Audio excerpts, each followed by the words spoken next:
Hello there again, Lena Moore here. Welcome back to episode 2 of how I accidentally fell for my best friend Iris after being dumped by my girlfriend. Now if you haven't still subscribed, please do. Also like and comment your best part of the story. Please. Done. Now let's get back into the story. That night felt different from the start.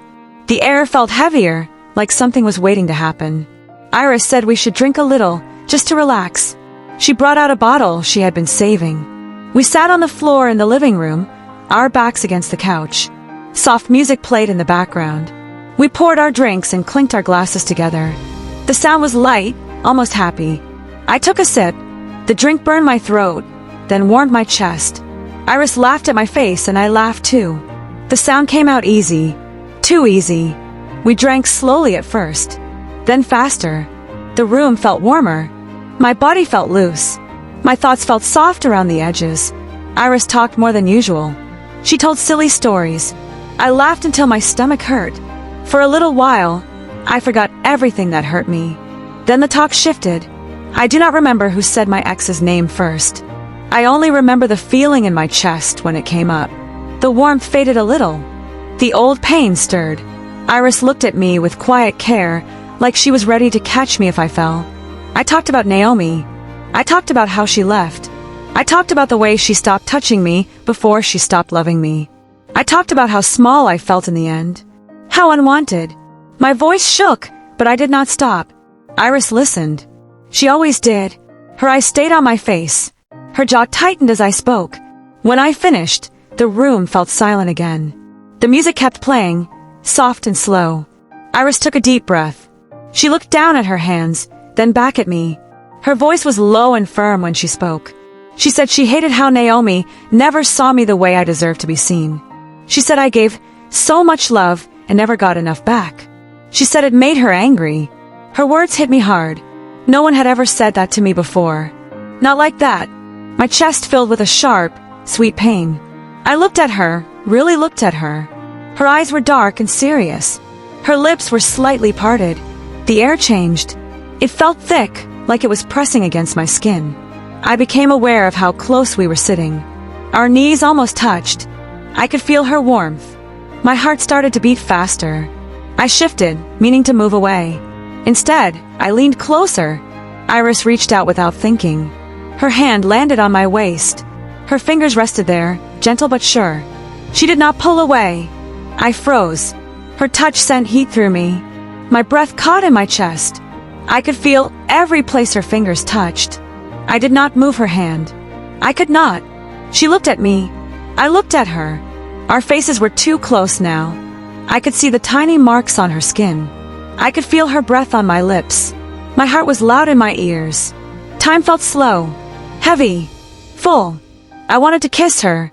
The thought rose up fast and clear. It scared me. It thrilled me. My body leaned in before my mind could stop it. Our noses almost touched. My lips tingled. I could imagine how it would feel. Soft. Warm. Right. I almost did it. Almost. Fear crashed into me. Fear of ruining everything. Fear of losing her. Fear of crossing a line I could never uncross. I pulled back fast. My heart pounded. I broke the moment. I stood up too quickly. The room spun a little. I said I needed air. My voice sounded strange to my own ears. I walked to the window and opened it. Cool night air rushed in. I breathed it in, trying to calm myself. Behind me, Iris stayed quiet. I could feel her eyes on my back. The silence was loud. I pressed my hands to the window frame and closed my eyes. After a moment, she spoke. She said my name softly. It made my chest ache. I turned around slowly. She was still sitting on the floor. Her hand rested where it had been on my waist, like it remembered the shape of me. We stared at each other. The moment was gone, but the feeling stayed. It hung between us, sharp and bright. I sat back down, leaving space this time. We finished our drinks in silence. The laughter did not come back.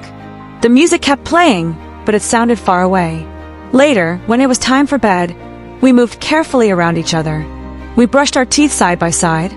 I avoided the mirror. I avoided her eyes. My skin still felt hot where she had touched me. In bed, we lay on our backs, staring at the ceiling. There was space between us, but it felt smaller than before. My body buzzed with feeling. My mind replayed the moment again and again. Her hand, her words, her eyes. I turned on my side, facing away from her. Sleep did not come. I listened to her breathing. Slow, steady, safe. Once you feel a spark like that, it does not go away. It stays under your skin. It waits. I knew things had changed. I knew there was no going back to before. That night, everything almost broke. And almost was enough to change everything. I began to change after that night. I did not mean to. It just happened. My feelings for Iris grew quietly, like a fire under the floor. I tried to act normal, but my heart did not listen. When Iris talked about other women, something sharp twisted inside me. One afternoon, she mentioned a girl from work who laughed at her jokes. She said it lightly, like it meant nothing. My smile froze on my face. My chest felt tight. I nodded and pretended I did not care, but my hands curled into fists.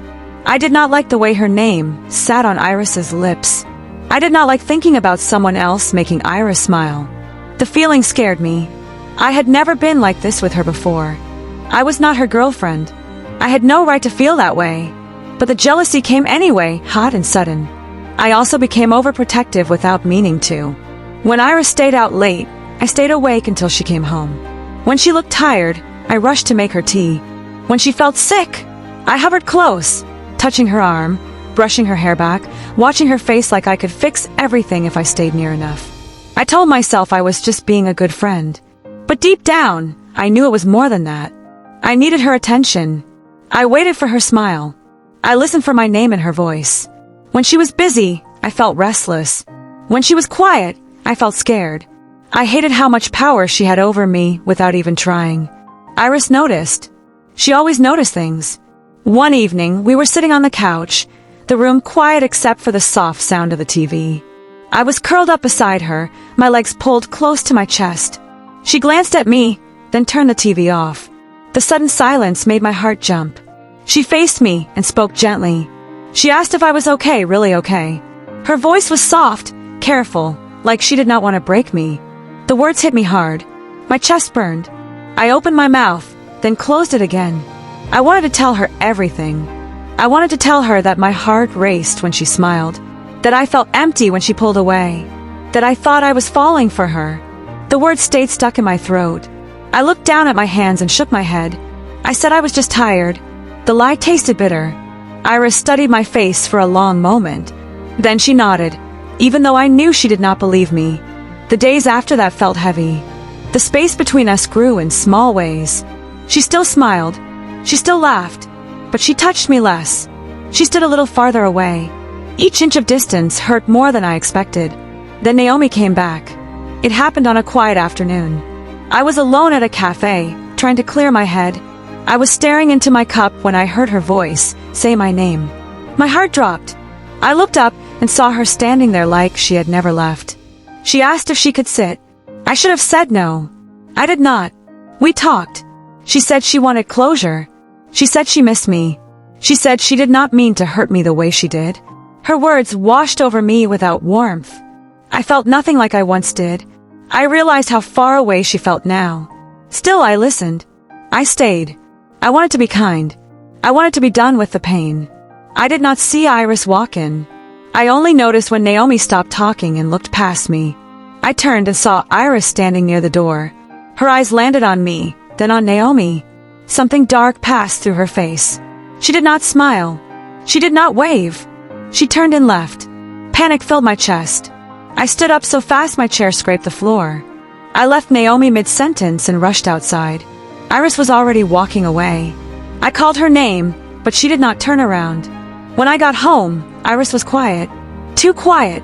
She moved around the apartment like I was not there. She answered me with short words. She did not look at me.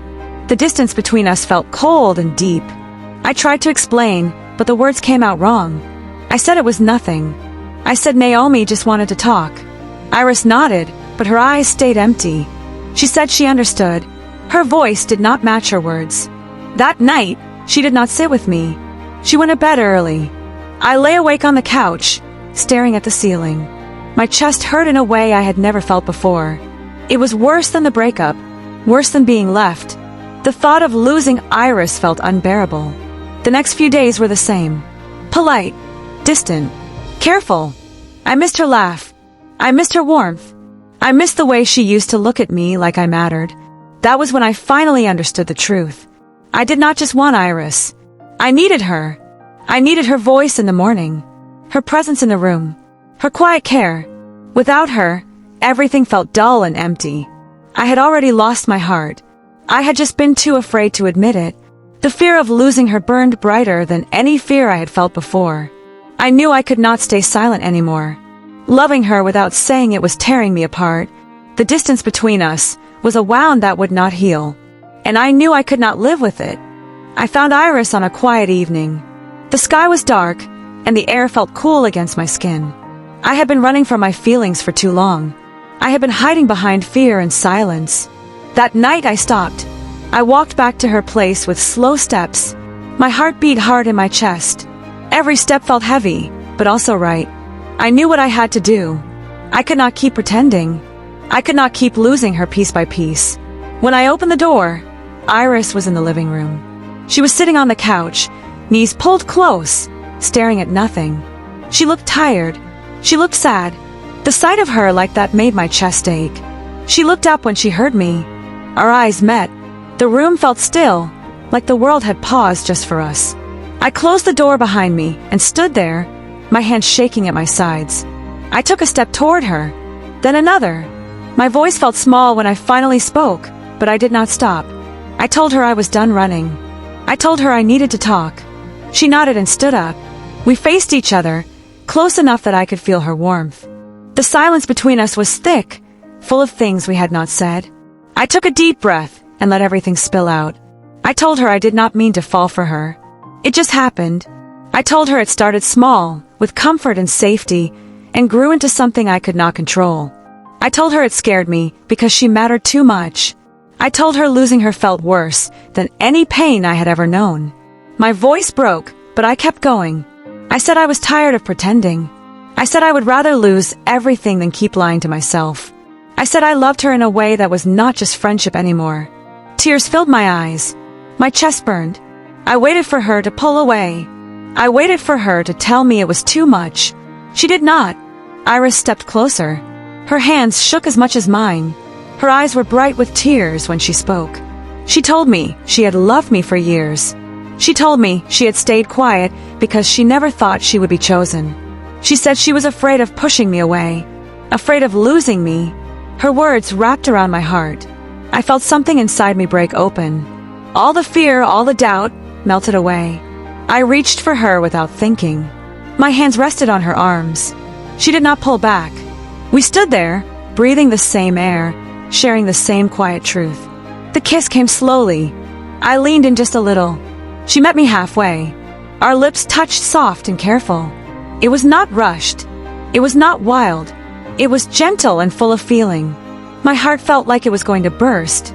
The kiss deepened, slow and warm. I felt her hands slide up my back. I felt the way she held me like I was something precious.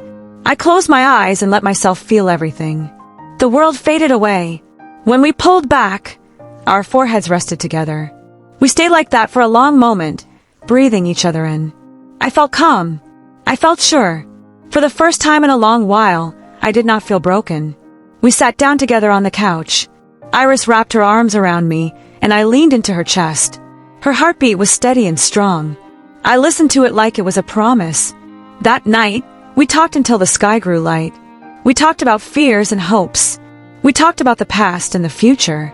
There was no rush, no pressure, just truth.